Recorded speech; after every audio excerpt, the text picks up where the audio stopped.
So first of all, I just want to thank Elon for coming. Hungry. Absolutely. You didn't even have dinner, and we didn't even feed you properly. No, sorry to be a bit late. Oh no! I just came from the Tesla factory in Fremont. Yes. Was something wrong? There's always something wrong. Did you have to like? At any given point, there's always something wrong. Yes. Because there's just too many things going on.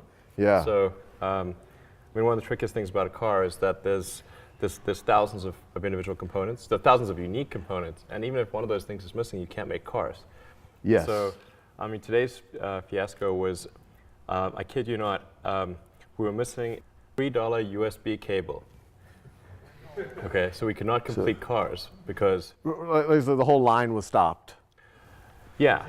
So essentially because it's part of the wiring harness, so you can't put the interior in without this cable. And so we could either make a whole bunch of cars minus an interior, which means that you got to stack them up in the yard. The resale value would be no good. Well, it can be done, but then things go out of sequence. Oh, right. And it's way more.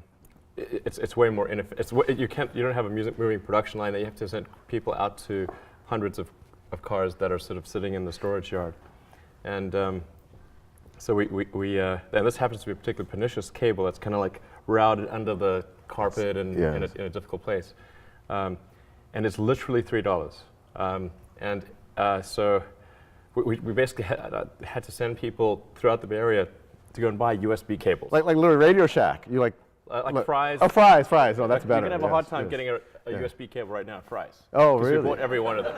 That's good. And so we were able to continue production. And I don't want to belabor the anecdote, but essentially the supplier is in China, and we had Plan A and Plan B. And Plan A was like the normal supply chain process. And but what the supplier did was, instead of sending our parts in their own package, they grouped it together with a bunch of other stuff for other companies and sent that all via some extremely slow boat from China to LA.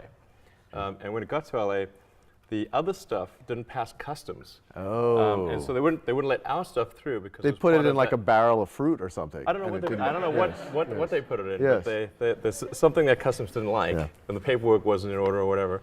So it got stuck there for like a couple of weeks. And then we had Plan B. So we called them and said, look, you've got to air freight some of these cables, because they're little cables, to us. And we talked to their U.S. subsidiary and ordered from the U.S. subsidiary, who then communicated to China. But then, because this was another batch of parts, it was kind of double the order, it exceeded the credit limit that we had. Oh, yeah, you got it. So it bounced off their credit limit, so they didn't ship it. Fascinating. So someone's losing their job now. This is, no, I'm kidding. No, you should fire anyone. It's pretty farcical. Anyway, so it's coming like tonight at 11 p.m. or something. Wow. And these things are happening like all the time. This was like an unusual circumstance. Yeah. That's like one example, but there's many things like that. So I guess, that's actually a really good example, because that kind of leads into what I've always been fascinated by a lot of what you're doing is, I'll start with, how did you get into this? Into cars? Into cars, into taking over NASA, not taking over NASA, being a contractor for NASA. For the record, we're not taking over NASA. You're not taking over NASA. They're an independent organization. But you all are becoming a major provider of services for NASA. Obviously, kind of internet payments and payments generally. These are three completely different spaces. I think a lot of people would not take someone seriously if they kind of had a business plan in one of these. Right. Sorry to eat. You take your time. What was your? Did you always think you were going to be doing this, or when did it dawn on you that you would try to revolutionize three industries?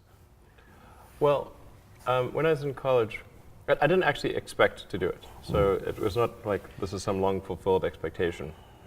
But when I was in college, I thought about what are the areas that would most affect the future of humanity, in my opinion, and the three areas were the internet, sustainable energy, and space exploration, particularly if humanity becomes a multi-planet species. There's kind of like a pretty substantial bifurcation in our sort of future if we're either out there among the stars on multiple planets, or if we're confined to Earth until some obviously eventual extinction event. Yeah. Not that I'm pessimistic about life on Earth. I mean, I think some things are likely to be good. But even more likely to be good by far. Yellowstone's due for an explosion every several right, hundred thousand. exactly. Shantanu knows about that. Yeah. Yeah. It's been 700,000 since. Right. Yeah. Right. But yeah. Yeah. Super volcano, for those of you who don't know, it would envelop the, well, sorry. Yeah, no, exactly. I know exactly what you're talking about. Exactly. So we read the same books, I can tell. Right, absolutely. I mean, something bad is bound to happen if you give it enough time. And civilization has been around for such a very short period of time that these timescales seem like very long, but on a evolutionary timescale, they're very short. Yeah. A million years on evolutionary timescale is really not much. And Earth's been around for 4.5 billion years. Yeah. So that's a very tiny amount of time, really. But for us, that would be. I mean, can you imagine if human civilization continued at anything remotely like the current pace of technology advancement for 1 million years? Where would we be? Yeah. I mean, I think we're either extinct or on a lot of planets. Yes, we should. Those are the two options. But given that, I mean, one, that's kind of as epic as one can think about things. I mean, literally. I mean, how did you make that concrete? How does that turn into SpaceX, Tesla, and PayPal?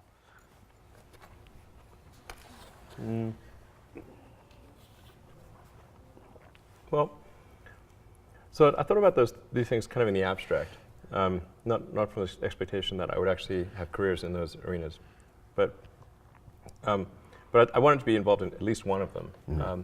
And at first I thought the best bet was going to be electric cars. Yeah. And so the area that I was studying was advanced capacitors. Right? So essentially capacitors that have an energy density exceeding that of batteries. Because they have a very high power density, but low energy density. Yeah. We have a lecture to that effect. Oh yes, no, we should do that. We'll go later. But yeah. Exactly. Obviously, if you could make a capacitor that had anywhere near the energy density of a battery, and with its incredibly high power density and its quasi-infinite cycle and calendar life, then you would have an awesome solution for energy storage in mobile applications. Yeah. So that I was going to sort of work on that and try to leverage the equipment that was developed for advanced chip making and photonics to create ultra precise capacitors at the molecular And this is when level. you were going into grad school? Yeah, you had a brief stint at Stanford. That's right. For a PhD in applied physics? Applied physics, material science. Right. This is what you were, so even then you were thinking of kind of trying to do something in the space. Well, actually this was to work on energy storage solutions for electric cars. Yeah.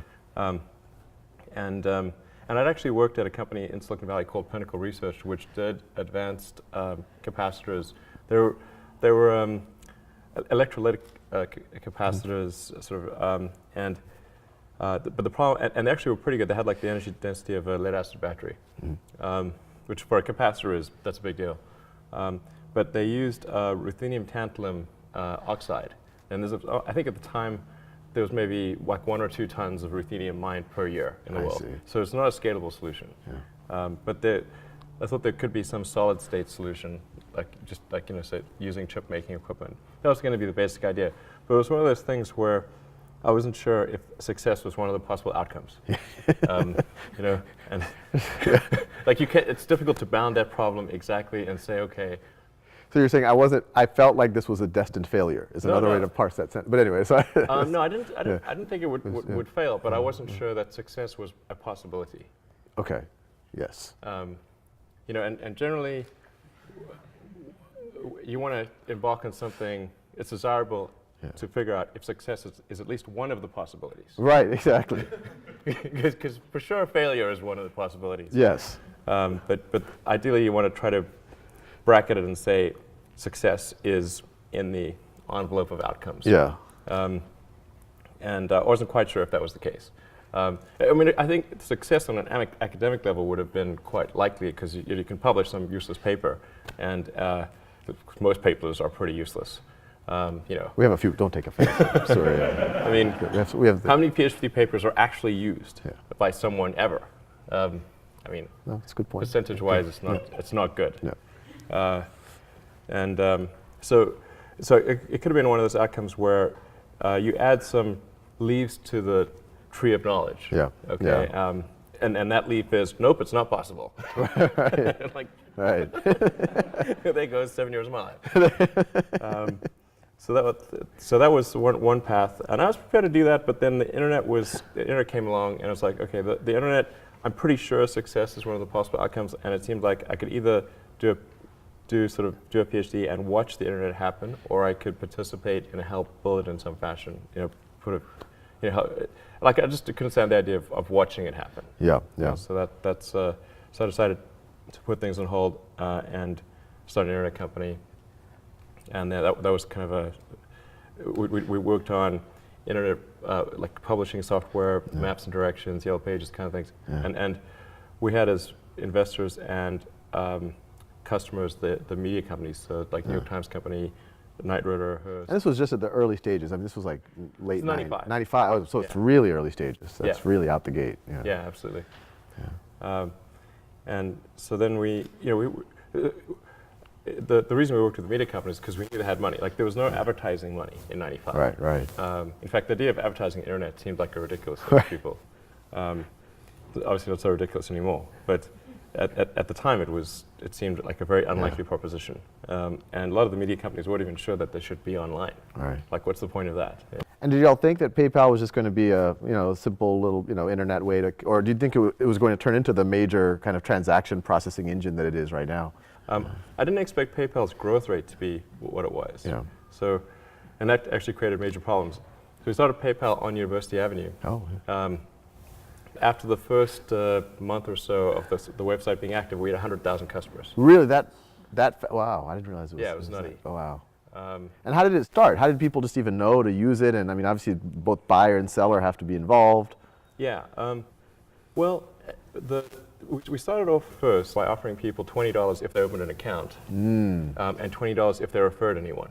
Oh. And then we dropped it to $10, and then we dropped it to $5. As the network got bigger and bigger, the value of the network itself exceeded any sort of carrot that we could offer. So how much money did y'all spend with that kind of $5, $10, $20 incentive to get that critical mass going? That was a fair amount. I think it was probably $60 or $70 million. Oh, wow, okay, so it was a substantial. Yeah, okay, so we're not talking peanuts here. Yeah, this is. Yeah, it depends on your relative scale. Yeah, it's a peanut to Google. Yes, no, that's right, that's right. Here's a peanut. Yes, yes. I mean, like Google's got 50 billion, Apple's got, I don't know, 150 billion, some crazy amount of money. Wow, That's just cash. Yeah, yeah. So it's not an outland. Well, yeah, no, I didn't realize like that was so 1% of Google's core. cash would be $500 million. So that's 0.1% of Google's cash. That's true. You're right. That's inexpensive. It's relative to them, it's pretty inexpensive. Yeah, well, that's right.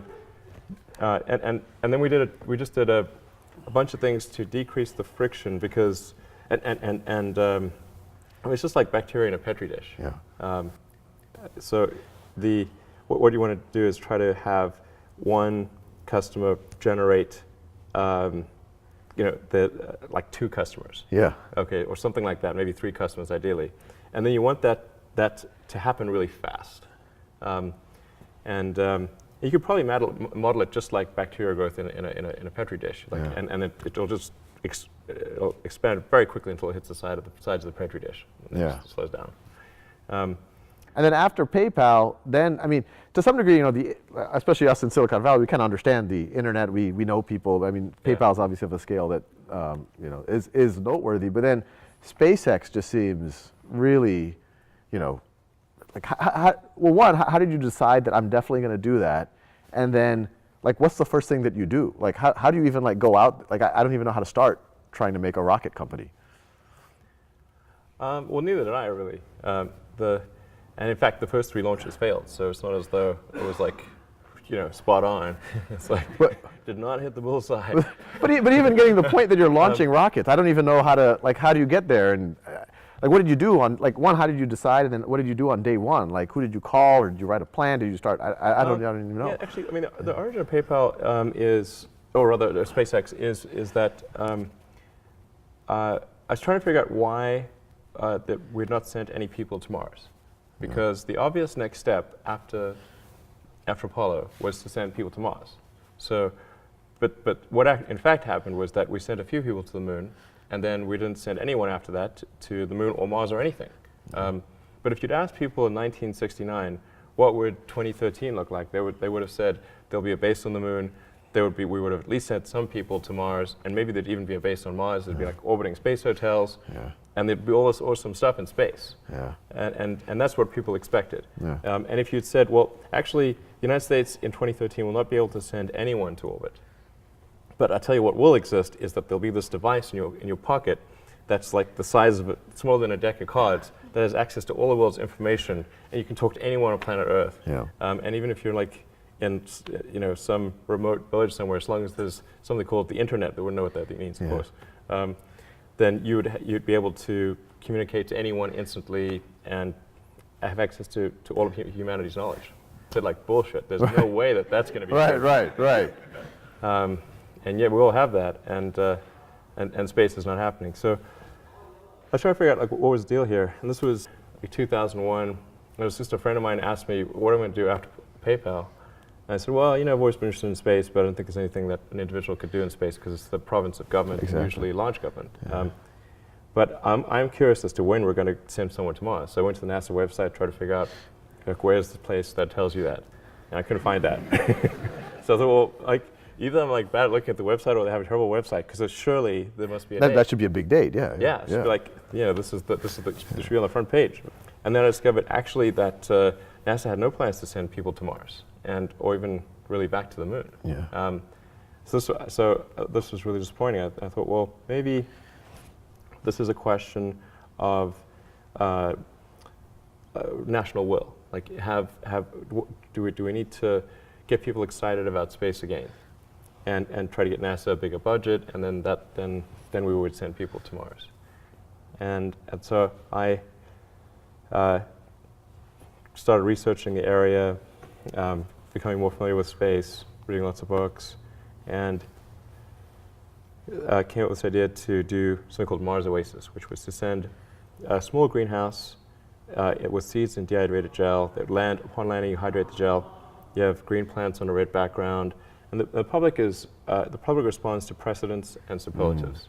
So we're the first life on Mars, the furthest that life's ever traveled, and you'd have this money shot of green plants on a red background. So that seemed like it would get people pretty excited. So I started getting into this and trying to figure out, okay, well, can I afford to build the spacecraft? Because I had some money as a result of PayPal, but it had to fit within that budget. And I figured we had to do 2 missions, because if we only did one and it failed, then it might have like the opposite effect. But you were willing to bet the farm, so to speak, on this. Yeah. Well, I figured like I was willing to spend half the money that I got from PayPal. With no expectation of return. Right. Because I thought this was just something that was pretty important, and I'm like, it seemed like I could spend half the money on PayPal on this, and there'd be, if that got NASA a bigger budget and resulted in us going to Mars, that would be a pretty good outcome. And when your friends came or your family came up to you and said, look, there's nations that can't do this, you're a guy, but you have some resources, what did you say or do or think? Well, so I had a lot of friends of mine try to talk me out of starting a rocket company because they thought it was crazy, and one friend of mine made me watch a video of rockets blowing up. And there were just lots of people that thought it was a really crazy idea, and there was some people that had tried to start rocket companies, not succeeded, and they tried to talk me out of it. And but the thing is that the premise for talking me out of it was, well, we think you're going to lose the money that you invest. And I was like, well, that was my expectation anyway, so I don't really mind if I lose. I mean, I might, but I mean, it's not like I was trying to figure out the rank-ordered best way to invest money, and on that basis, chose space. Right. It's not like that's. I thought, wow. You weren't looking at like money market bonds, AAA bonds, rocket company. Like you weren't like do real estate. Invest in shoemaking, anything. And space is highest ROI. That is not what that wasn't the premise. I just thought that it was important that humanity expand beyond Earth, and we weren't doing that. So maybe there was something I could do to kind of spur that on. And then I was able to compress the costs of the spacecraft and everything down to a relatively manageable number, and I got stuck on the rocket. the U.S. rockets were way too expensive. I ended up going to Russia, flew to Russia 3 times to negotiate purchase of an ICBM. I tried to buy 2 of the biggest ICBMs in the Russian fleet in 2001 and 2002. And I actually negotiated. I'll just let that statement stand. I'm not even going to. I mean, that's. Well, actually, I have to. Like, who did you call? No, I mean, you open the yellow pages. Yeah, go to I'm in the market. Like, Oh. I mean, how does this? I mean, I don't want to get too much in the weeds, but I am curious. Just this one particular thing. You decided at some point you need to buy an ICBM. Yeah. Well, actually, at first I tried to buy just a normal launch vehicle that they used to launch satellites. Right. Those were too expensive. I see. I see. The Boeing Delta II would have cost $65 million each, and so 2 would have been 130, and then I was like, whoa, okay, that breaks my budget right there. Yeah. And I tried to negotiate with them, and that was not. That How much does an ICBM go for? I'm curious. What's the market rate for one of those? Well, this was right after the fall. It might have gone up. Yeah, it's gone up a lot since Right. then. But in 2001, it would have been about $10 million each so 2 would have been 20, and then I thought I could get the rest of the mission down to also around 10 per. So we'd have a dual mission with like 2 identical launches, 2 identical spacecraft, and for like roughly $40 million, and so I thought that, okay, I can do that. But you must have had some rocket scientists advising you at this point. I mean, this sounds like you were serious. I mean, you were. Yeah, engaged a bunch of sort of consultants. Right. And I kind of started to get familiar with the space industry. But then after the 3rd trip to Russia, I came to realize that I was actually wrong about that on my first premise, that there was a lack of will. In fact, I think that there's a tremendous amount of will in the United States for space exploration. Because the United States is essentially a nation of explorers. Right. I mean, it's a distillation of the human spirit of exploration. So of course, it was quite silly of me to think that people lack motivation. But what people don't want to think is that, okay, sending people to Mars is going to be so expensive that they'll have to give up like healthcare or something. Right. They're not going to do that.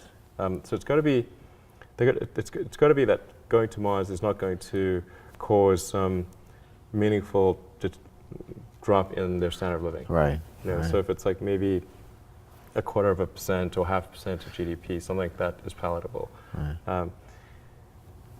Anyway, so I thought, okay, it's not really going to maybe matter that much if I do this mission, because what really matters is having a way. So I was wrong. I thought there wasn't enough will, but there actually was plenty of will if people thought there was a way.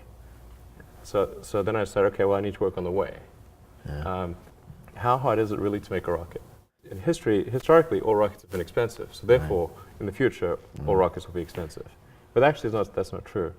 If you say, what is a rocket made of? And say, okay, it's made of aluminum, titanium, some copper, carbon fiber, if you want to go that direction.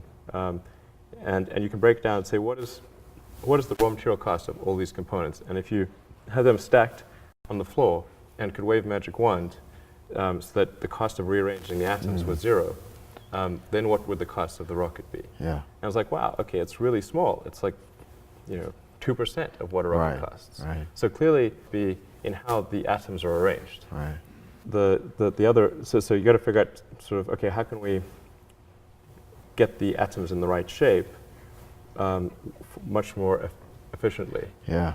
And so I had a series of meetings on Saturdays with people that were some of whom were still working at the big aerospace companies, just to try to figure out, is there some catch here that I'm not appreciating? And I couldn't figure out. There didn't seem to be any catch, so started SpaceX. And you ended up building. I mean, you had some failures, but obviously some huge successes. What was the cost that you were able to build this rocket for relative to what they were being built for before? So let's see. For the Falcon 1, which was the first rocket we built, and the first 3 flights did not make it. In fact, I mean, we got sort of progressively further, but like the first rocket came and landed maybe a couple hundred yards away from the launch site, and tiny fragments. Anyway, that rocket ended up costing around $6 million. Wow. Compared to other rockets in that class, which were about, say, $25 million. Wow, so significant. Yeah, like a quarter. Wow, wow. But there's an even better step beyond that, which is to make rockets reusable. Yeah. So right now, that is around what our comparison price is, excluding the refurbished ICBMs. Yeah. So if you say building a rocket from new, how does the SpaceX rocket compare to a rocket from Boeing or Lockheed? It's about a quarter of the price. However, if we make it reusable, then it can be 2 orders of magnitude cheaper. 2 orders of magnitude cheaper, well, 1/100th the price. That's right. So I mean, and I've For seen you. for only today Memorial Day sale. And I've seen some. I mean, y'all are doing like these vertical landings. Yeah. Like literally out of like the Yeah. 1950s like sci-fi movies. Yep. And that's what you're talking about. Yeah. Yeah. Essentially, the rocket needs to come back and land at the launch site, and then reload propellant, take off again. Like an airplane. And how far do you think we are from that? Like when do you think, like, your best guess when we'll actually see that happening? I'm hopeful we can do it next year. Oh, okay. Yeah. That's we've got some ambitious stuff at Khan Academy for the next year too, so we can compare. We're redesigning the site, Right. We've been working on it for a long time. I should say, SpaceX has been around for 11 years, and thus far we have not recovered any rockets. We've recovered the spacecraft from orbit, so that was great. But none of our attempts to recover the rocket stages have been successful. The rocket stages have always blown up basically on reentry. Yeah. Now we think we've figured out why that was the case, and it's a tricky thing because Earth's gravity is really quite strong, and with an advanced rocket, you can do maybe 2 to 3% of your liftoff mass to orbit, typically, and then reusability subtracts 2 to 3%. Because you have to. Yeah. So then you go like nothing to orbit or negative. Right. And that's obviously not helpful. So the trick is to try to shift that from, say, 2 to 3% in an expendable configuration, to make the rocket mass efficiency, engine efficiency, and so forth so much better that it moves to around maybe 3.5 to 4% in expendable configuration, and then try to get clever about the reusability elements and try to drop that to around the 1.5 to 2% level, so you have a net payload to orbit of about 2%. But you're doing it at 2 orders of magnitude cheaper. Yeah, absolutely. Because our Falcon 9 rocket costs about $60 million, but the propellant cost, which is mostly oxygen, as 2/3 oxygen, 1/3 fuel, is only about $200,000. Wow. And it's much like a 747. It costs about as much to refuel our rocket as it does to refuel 747. Within. Pretty close, essentially. So what I mean, assuming y'all are successful and you all have proven yourself to be successful on kind of these audacious things in the past, I mean, what happens? I mean, that seems like what happens in the next 5, 10 years in the space industry if y'all are successful there? I mean, do we get to Mars? Do we have kind of market forces, commercialization of space starting to happen? Yeah. Let's see. Well, the first step is that we need to earn enough money to keep going as a company. So we have to make sure that we're launching satellites, commercial satellites like broadcast communications, mapping, and government satellites that do scientific missions, Earth-based or space-based missions, GPS satellites, that kind of thing. And then also servicing the space station, transferring cargo to and from the space station, which we've done a few times, and then taking people to and from the space station. So we've got to service the sort of needs, Earth-based needs to launch satellites, and that pays the bills. Yeah. But in doing that, keep improving the technology to the point where we can make full reusability work, and we have sufficient scale and sophistication to be able to take people to Mars. Wow. And so you think this is going to be a reality in what's your best guess of when we're going to have someone on Mars? I think probably about 12 years. 12. That's not. Take 2 years. And you think it'll be a round trip? It'll be. Yeah. It won't just be some type of permanent colony on Mars. Yeah. I think it's probably a round trip. Wow. so for. I mean, it's not for sure. I could talk about this for. I mean, people know. So the aspiration will be a round trip. Yeah. No, this is mind blowing. And I mean, and then on Tesla, I mean, Tesla is obviously, I mean, from my vantage, it's a huge success. I mean, what do you think is in that industry? Well, one, I mean, I'll ask kind of the same question. What did you think? This is something that GM and Toyota and these massive multi-billion-dollar organizations have been trying. What gave you the confidence to kind of pursue it? And now that it seems to be a huge success, where do you think this industry is going to be in the next 5-10 years? Yeah, so with Tesla, the goal is to try to accelerate the advent of sustainable transport. I think it would happen anyway, just out of necessity. Yeah. But because we have an unpriced externality in the cost of gasoline, we weren't pricing in the environmental effects of CO2 in the oceans and atmosphere. That's causing the normal market forces to not function properly. And so the goal of Tesla is to try to act as a catalyst to accelerate those sort of normal forces, the normal sort of market reaction that would occur. We're trying to have a catalytic effect on that. Yeah. And try to make it happen, I don't know, maybe 10 years sooner than it would otherwise occur. Yeah. That's the goal of Tesla. So that's the reason we're making electric cars and not any other kind of car. And we also supply powertrains to Toyota and to Mercedes and maybe to other car companies in the future to accelerate their production of electric vehicles.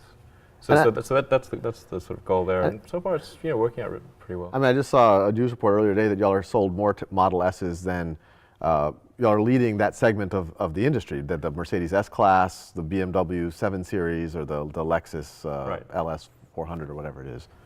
Yeah, actually that seems to be the case.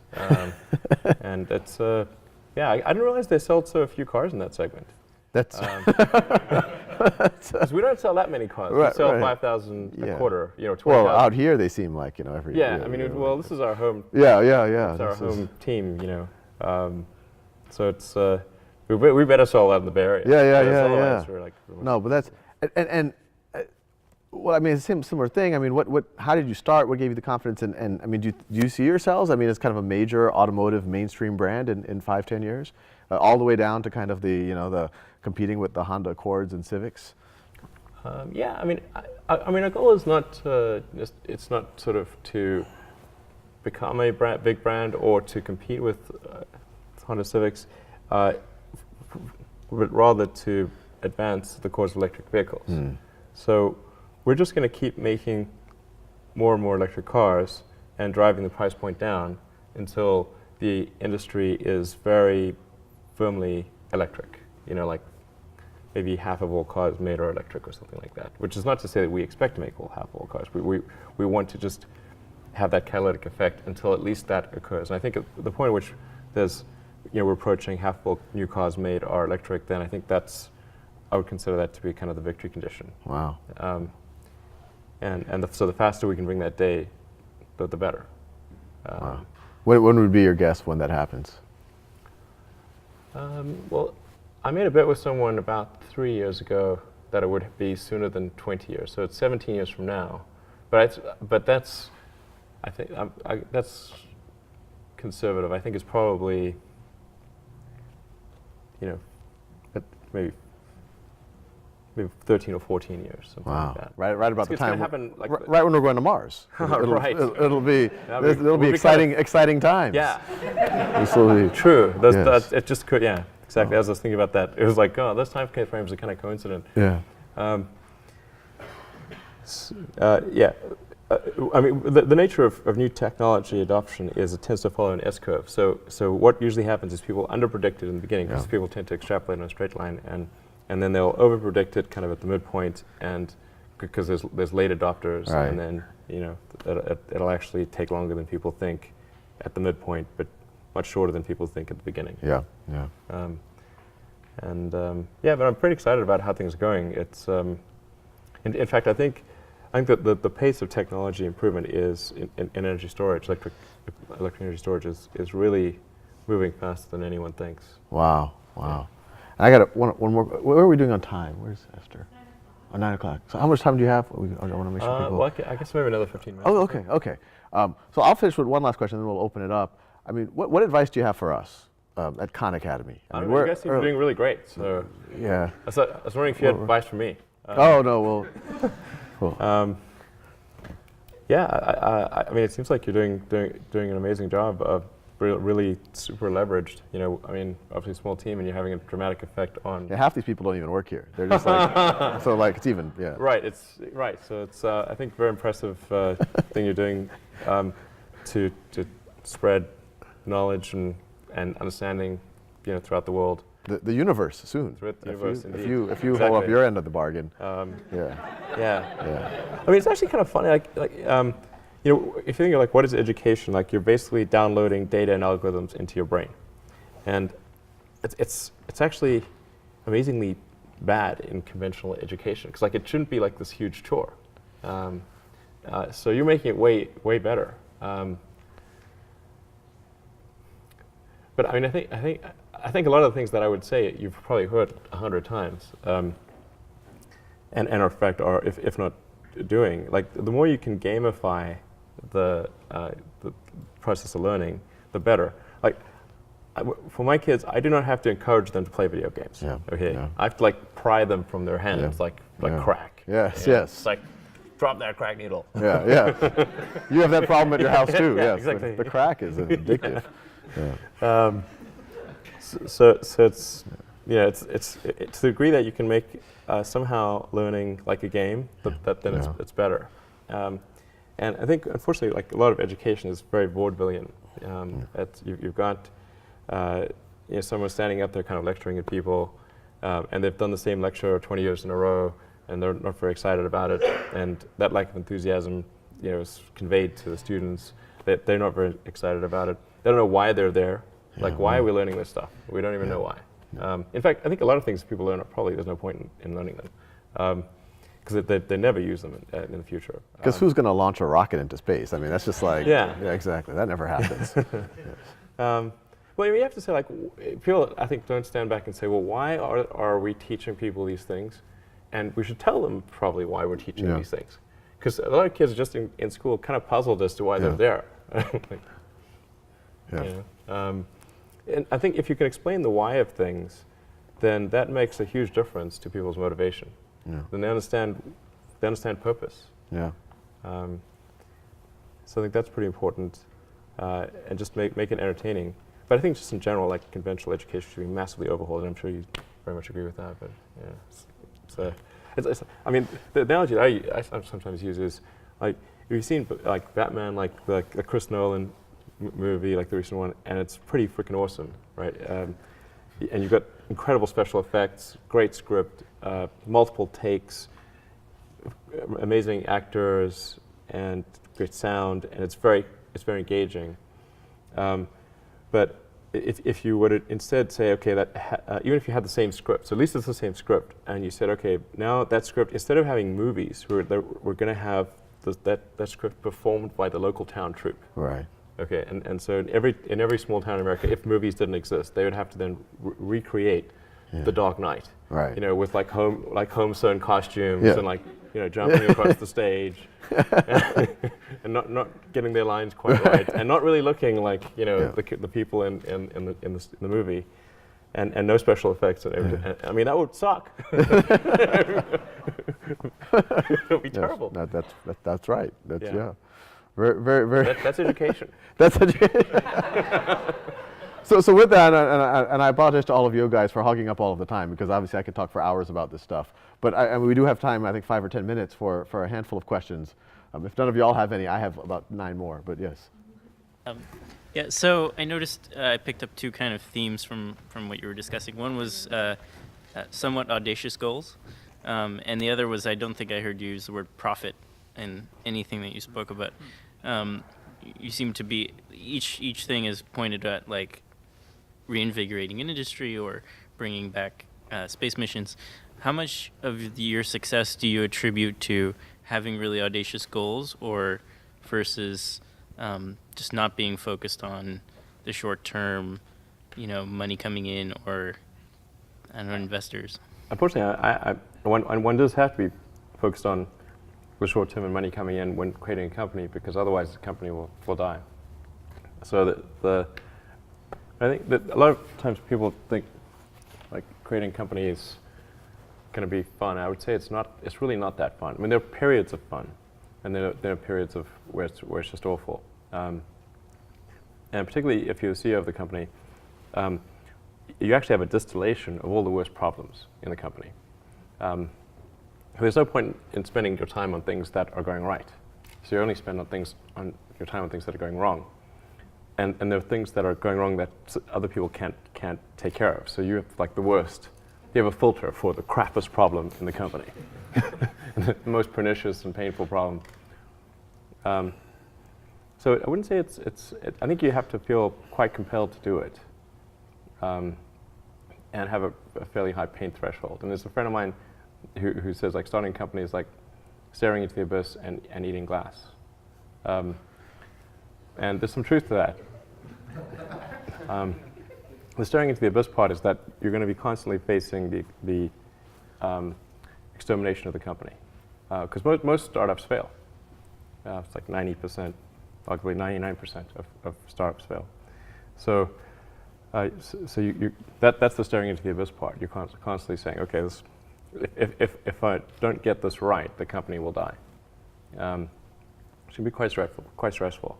And then the eating glass part is you've got to do the problems. You've got to work on the problems that the company needs you to work on, not the problems you want to work on.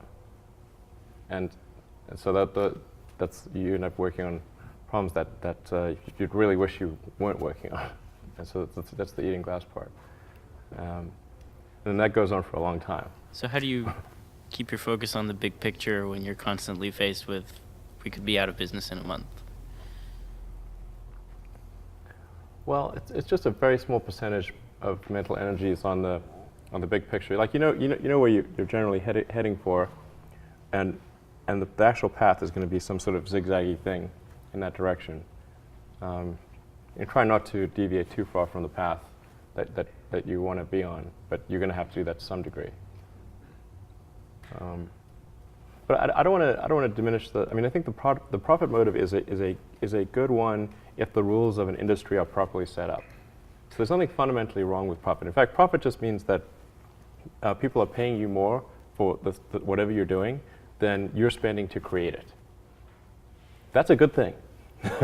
and if that's not the case, then you'll be out of business, and rightfully so. Because you're not adding enough value. Now, there are cases, of course, where people will do bad things in order to achieve profit, but that's actually quite unusual. I mean, because usually the rules are set up mostly correctly, like not completely, but mostly correctly. Well, I think we have time for one more question. Joel, yeah, I have an important one. Okay, very good. Yes. Okay, so a few months ago you teased Hyperloop, and we haven't heard anything since. So first of all, a few of us engineers were talking about it, and I think we have a few ideas if you need help. But if you feel comfortable, maybe you could tell us a little bit more. I was reading about the California high-speed rail, and it was quite depressing, because California taxpayers are going to be on the hook to build the most expensive high-speed rail per mile in the world, and the slowest, which is, those are not the superlatives you want. And it's like, damn it, like we're in California, we make super high-tech stuff. Why are we going to be spending now the estimates are around $100 billion for something that will take 2 hours to go from LA to San Francisco. I'm like, okay, well I can get on a plane and do that in 45 minutes. It doesn't make much sense. And isn't there some better way to do it than that? If you just say, okay, well, what would you ideally want in a transportation system? You'd say, okay, well, you'd want something that relative to existing modes of transportation is faster, let's say twice as fast, costs half as much per ticket, can't crash, is immune to weather, and is, you can make the whole thing like self-powering with like solar panels or something like that. That would be pretty. That'd be great. A good outcome. Yes. And so what would do that?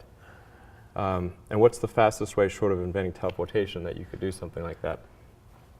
And some of the elements of that solution are fairly obvious, and some of them are not so obvious.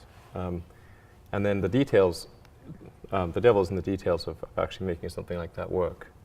But I came to the conclusion that there is something like that that could work, and would be practical. Is this around the evacuated tubes, the vacuum tubes, like at the old bank? Like that. It's something like that. Yeah. But you haven't been more public with what this is? No, although I did say that once Tesla was profitable that I would talk more about it. But we haven't done our earnings call yet, so I think I should probably do it after the earnings call. And the thing is, like, I kind of strung out on the things that I'm doing, so adding another thing. Yeah. It's like doesn't, that's learning the guitar, you could pick up all sorts of things. Right. I tried learning the violin. Yes. That's, by the way, a hard thing to learn. Yeah. Launching rockets, electric cars, revolutionizing transportation. Yeah, that's easy. I cannot play the violin at all. Very horrible. If you think about the future, you want a future that's better than the past. And so if we had something like the Hyperloop, I think that would be like cool. Like you'd look forward to the day that was working, and if something like that, even if it only was in one place, from LA to San Francisco or New York to DC or something like that, then it would be cool enough that it would be like a tourist attraction, it would be like a ride or something. So even if some of the initial assumptions didn't work out and the economics didn't work out quite as one expected, it would be like cool enough to be like, I want to journey that place just to ride on that thing. That would be pretty cool. Wow. And so that's, I think, how, if you come up with a new technology, it should feel like that. You should really, like, if you told it to an objective person, would they look forward to the day that thing became available? And be like, it'd be pretty exciting to do something like that. Or an aircraft. Like, I thought it was really disappointing when the Concorde was taken out of commission and there was no supersonic transport available. And of course, the 787 has had some issues. But the thing is, the 787, even in the best case scenario, is only a slightly better version of the 777.